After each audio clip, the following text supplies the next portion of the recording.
Hello friends, जय माता दी। कैसे हैं आप सब? शांताकारं भुजगशयनं पद्मनाभं सुरेशम विश्वाधारं गगन सदृशं मेघवर्णं शुभांगं लक्ष्मीकांतं कमलनयनं योगिर्भिध्यानगम्यं वंदे विष्णु भवभयहरं सर्वलोकैकनाथनं।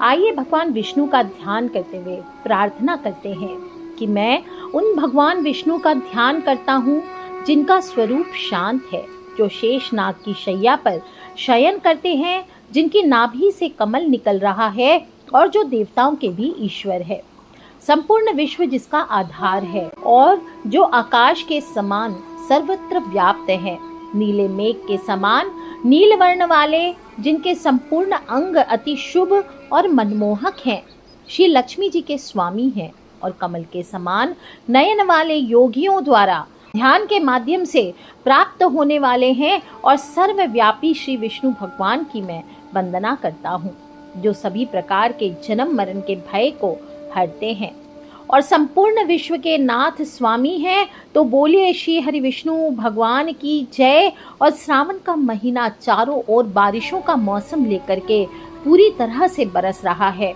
और इस बार दो सावन आने से सभी में बड़ी हलचल है। इस सावन में 4 एकादशियां पड़ेगी, मैं पहले भी बता चुकी हूँ, जिसमें सबसे पहली एकादशी है श्री कामिका एकादशी, जिसे हम पवित्रा एकादशी के नाम से भी जानते हैं, यानी पवित्र करने वाली एकादशी, पापों को दूर कर पवित्र करने वाली एकादशी, पापों से मुक्ति देने वाली एकादशी है।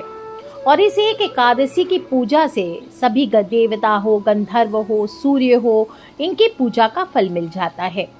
भगवान विष्णु के आराध्य देव कौन है? भगवान शिव हैं और भगवान शिव के आराध्य भगवान विष्णु है। इसीलिए श्रावण के महीने में जब विष्णु भगवान की ये एकादशी आती है तो इसका व्रत करने से, कामिका एकादशी का व्रत करने से भगवान शिव, भोलेनाथ और भगवान विष्णु दोनों का आशीर्वाद आपको एक साथ प्राप्त होता है। जीवन के सभी सुख मिलते हैं और इसके प्रभाव से व्रती के सारे बिगड़े हुए काम बनना शुरू हो जाते हैं।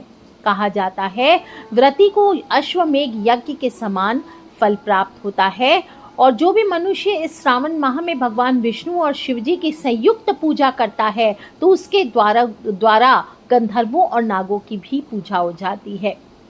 कामिका एकादशी बहुत बहुत इम्पोर्टेंट होता है और महाभारत काल में स्वयं भगवान श्री हरि कृष्ण ने पांडवों को इस एकादशी का महात्म्य बतलाया था। एक बार कुंती पुत्र धर्मराज युधिष्ठिर भगवान श्री हरि कृष्ण से पूछते हैं, हे भगवान, आषाढ़ शुक्ल देवशयनी एकादशी तथा चातुर्मास्य महात्म्य मैंने भली प्रकार सुना, अब कृपा करके श्रावण माह के कृष्ण पक्ष की एकादशी का क्या नाम है सो मुझे बतलाइए। तब श्री हरि कृष्ण भगवान कहते हैं, हे युधिष्ठिर, इस एकादशी की कथा ऐसी आती है जो कि एक समय स्वयं ब्रह्मा जी ने देवर्षि नारद से कही थी, वही आज मैं तुमसे कहता हूँ। नारद जी ने जब ब्रह्मा जी से पूछा कि हे पितामह, श्रावण मास के कृष्ण पक्ष की एकादशी की कथा सुनने की मेरी इच्छा है, उसका नाम क्या है, क्या विधि है, उसका महात्म्य क्या है, सो कृपा करके बतलाइए। नारद जी की इच्छा को सुनकर पितामह भीष्म ने कहा, हे नारद, आपने बहुत सुंदर प्रस्ताव किया है, अब आप ध्यान पूर्वक इसे श्रवण कीजिए। श्रावण माह के कृष्ण पक्ष की एकादशी का नाम कामिका एकादशी है और इस एकादशी की कथा सुनने मात्र से ही वाजपेयी यज्ञ के फल की प्राप्ति होती है। कामिका एकादशी के उपवास में शंख चक्र गदाधारी भगवान विष्णु का पूजन किया जाता है। जो भी मनुष्य इस एकादशी को धूप दीप नैवेद्य आदि से भगवान विष्णु का पूजन करते हैं, उन्हें गंगा स्नान के फल से भी उत्तम फलों की प्राप्ति होती है। कहा जाता है सूर्य ग्रहण और चंद्र ग्रहण में केदार और कुरुक्षेत्र में स्नान करने से जिस पुण्य की प्राप्ति होती है, कामिका एकादशी के दिन भगवान विष्णु की भक्ति पूर्वक पूजा करने से वह भी प्राप्त हो जाता है।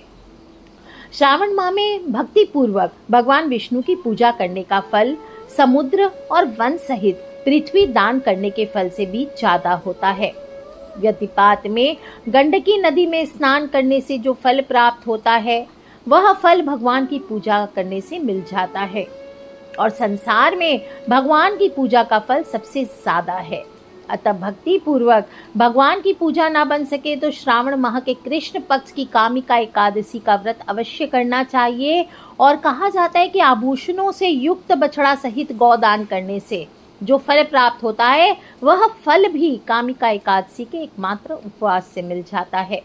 जो भी उत्तम द्विज श्रावण माह के कृष्ण पक्ष की कामिका एकादशी का उपवास करते हैं, भगवान श्री हरि का पूजन करते हैं, उनसे सभी देव, नाग, किन्नर, पितृ आदि की पूजा हो जाती है।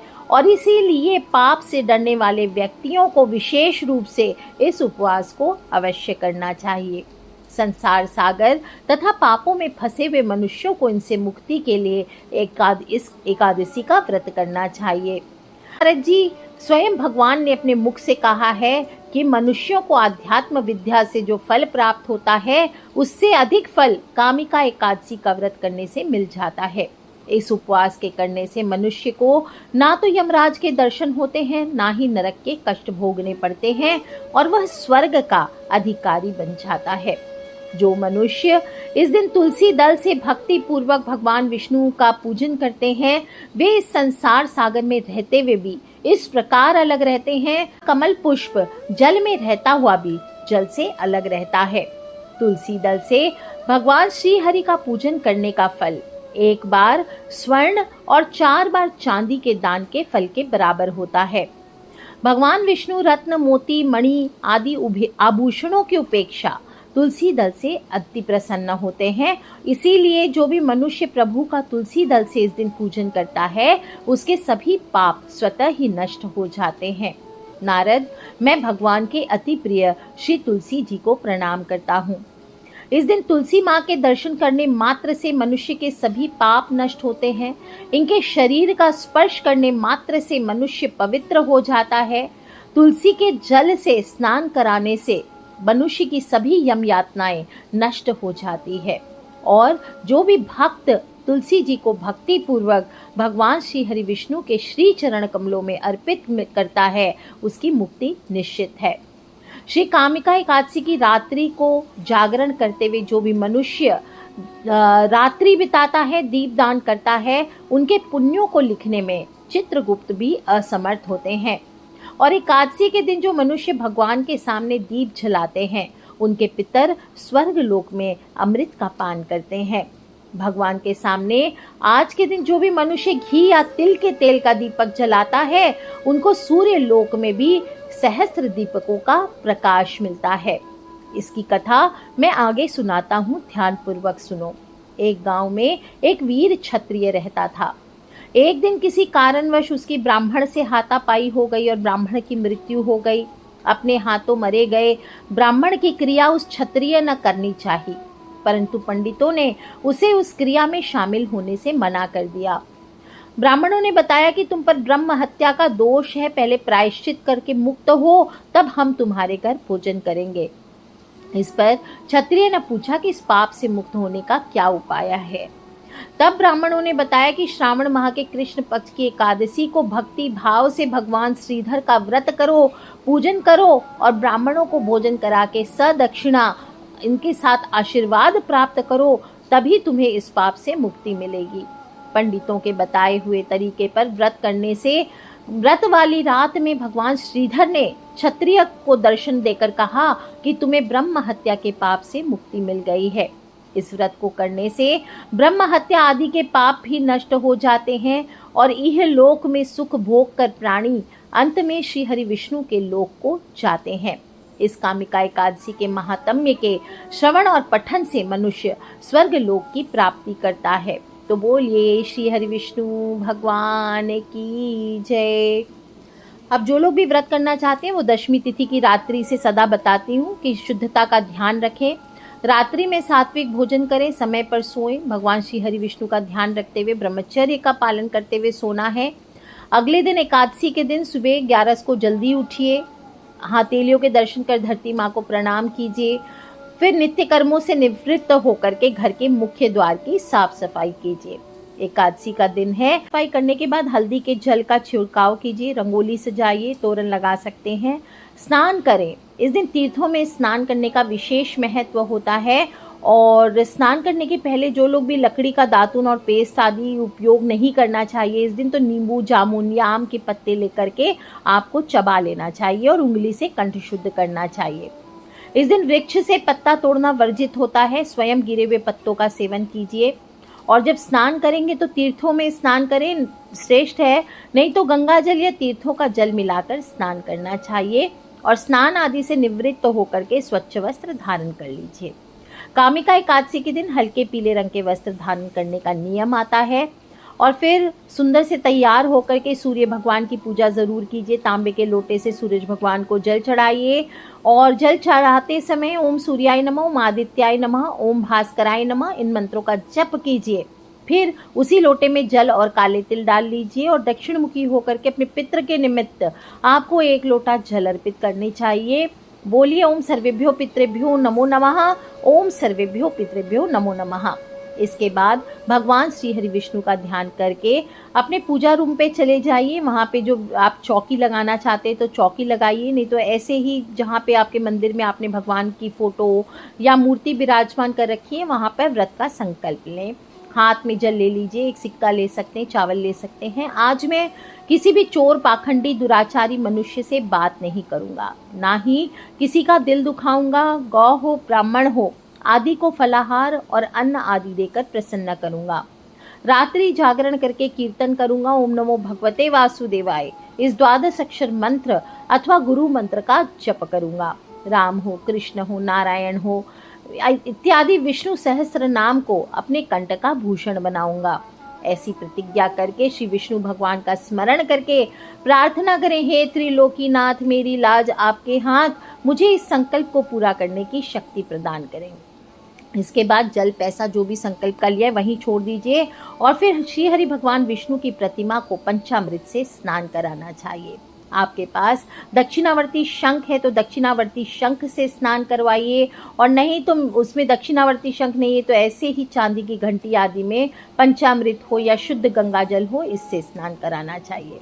पंचामृत में दूध, दही, घी, शहद और शक्कर शामिल होते हैं और स्नान कराने के बाद फिर से शुद्ध जल से अवश्य स्नान कराइए। गंध हो, अक्षत हो, इंद्रजौ हो इनका प्रयोग कीजिए। पुष्प चढ़ाएं, धूप दीप जलाएं, कलश रखें, फल फूल, पान सुपारी, नारियल, लौंग, इलायची आदि अर्पित करें और पीले आसन पर बैठ जाइए।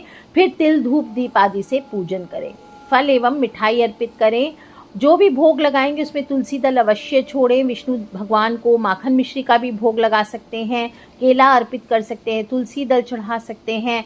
साथ ही साथ माता लक्ष्मी का पूजन करें और भगवान शिव, श्रावण का महीना है तो भगवान शिव की पूजा भी अवश्य मेव आपको करनी चाहिए। आज कामिका एकादशी के अवसर पर आपको बता दूं एक छोटा सा उपाय जिसको करके आप अपनी हर मनोकामना पूर्ण कर सकते हैं।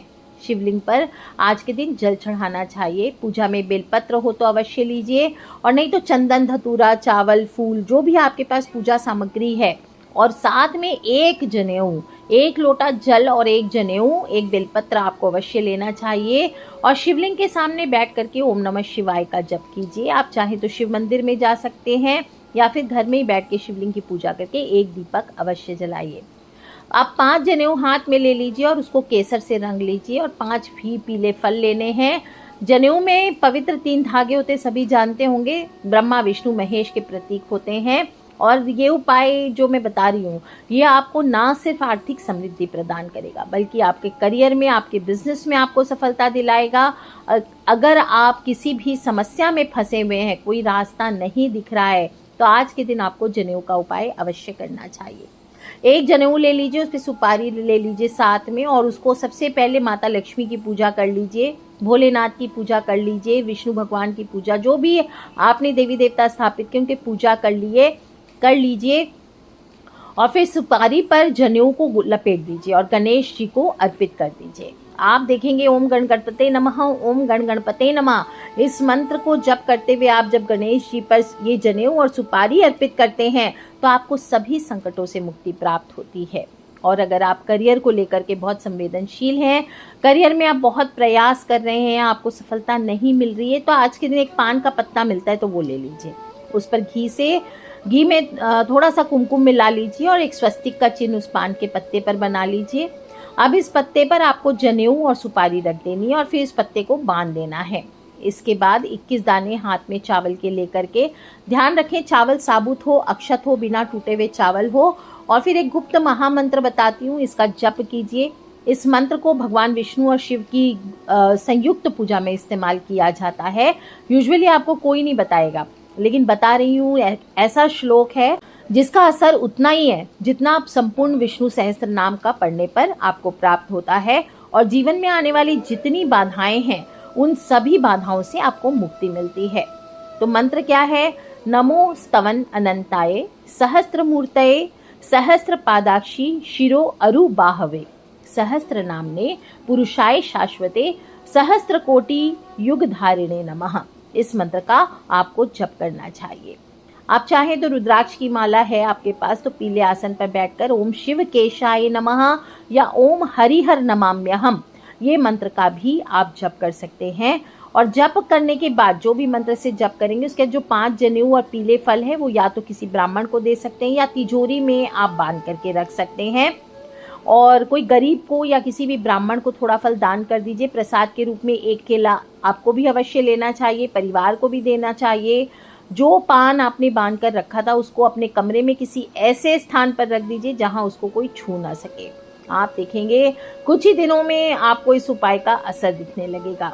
यदि आप आर्थिक समस्या से जूझ रहे हैं और पान का पत्ता आपको नहीं मिल रहा है तो सिर्फ एक सुपारी को जनेऊ के साथ स्थापित कर लीजिए शिवलिंग पर और बाद में पूजा करके अपने घर की तिजोरी या जहां आप धन रखते हैं वहां पर आप इसको स्थापित कर दीजिए। अपना काम ये खुद करेगा।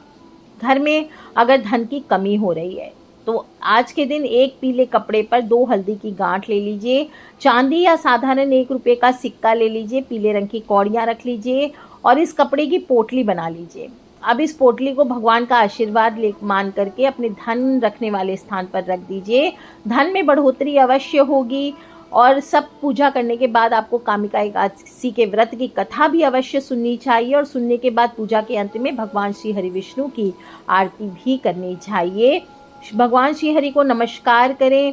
विष्णु सहस्त्र नाम का पाठ हो तो वो कर सकते हैं। और फलाहार करते हुए दिन भर भगवत वंदना करें। शाम को आरती करें। सूर्यास्त के बाद तुलसी के पास दीपक जलाएं। और अनाज हुआ, धन हुआ, इनका दान करना चाहिए। पक्षियों के लिए दाना पानी रखना चाहिए। और अगले दिन रात्रि जागरण करते हुए पारण से पहले भगवान को अर्पित वस्तुएं ब्राह्मण को दान कर दीजिए। इस प्रकार से पारण करके व्रत को पूर्ण करना चाहिए। दोस्तों, श्रावण का महीना है लेकिन एकादशी के नियम वैसे के वैसे हैं। भोजन का विशेष रूप से ध्यान रखें। चावल, जौ आदि का सेवन नहीं करना है। पालक, कुल्फा का साग, ये चीज़ों का सेवन नहीं करना है। और दूसरी चीज़ है, भोजन का व्रत रखेंगे ही साथ अपने व्यवहार का भी व्रत रखना है। क्रोध, चुगली, बुराई आदि नहीं करनी है। अत्यधिक क्रोध नहीं करना है। बड़ों का अनादर नहीं करना है। और पूर्ण ब्रह्मचर्य का पालन करते हुए पूरे दिन को व्यतीत करना चाहिए। ज़्यादा से ज़्यादा ओम नमो भगवते वासुदेवाय का जप कीजिए। दाढ़ी, मूछ, बाल, हेयर कटिंग ये इस दिन नहीं कराने चाहिए। आप जो लोग भी स्त्रियां हेयर वॉश इस दिन ना करें, इस बात का ध्यान रखें। इस प्रकार से छोटी छोटी बातों को ध्यान रखते हुए आप इस कामिका एकादशी के व्रत को करें। आप देखेंगे आपके जीवन के हर प्रकार के कष्टों का नाश अवश्य होगा। सुख समृद्धि की प्राप्ति होगी। जीवन में सफलता प्राप्त होगी। पितृ प्रसन्न होंगे। पापों से मुक्ति मिलेगी। और यहाँ तक कि कहा जाता है कि पूर्व जन्म की जो दिक्कतें होती है वो भी दूर होती है, क्योंकि इस व्रत के फल को लोक और परलोक में श्रेष्ठ फलदायी माना गया है। ऐसा माना जाता है कि जो भी भक्त पूर्ण श्रद्धा और समर्पण के साथ इस व्रत को रखते हैं उन्हें अपनी बुरे कर्मों से छुटकारा अवश्य मिलता है, जो उन्होंने जाने अनजाने किए होंगे। तो आप भी कीजिए उपाय दोस्तों, और अपने फ्रेंड्स, फैमिली, मम्मी पापा, भाई बहन, बच्चे सभी लोगों से छोटी छोटी बातों को शेयर करते रहा करें, क्योंकि हमें नहीं पता कौन सा उपाय कब किसकी लाइफ बदल दे, कौन सा उपाय कब किसकी लाइफ बदल दे। So love you all friends, take care. जय माता दी, बम बम भोलेनाथ की जयकारा, शेरा वालिदा बोल सांचे दरबार की जय। बोलिए श्री हरि विष्णु भगवान की जय, लक्ष्मी मैया की जय।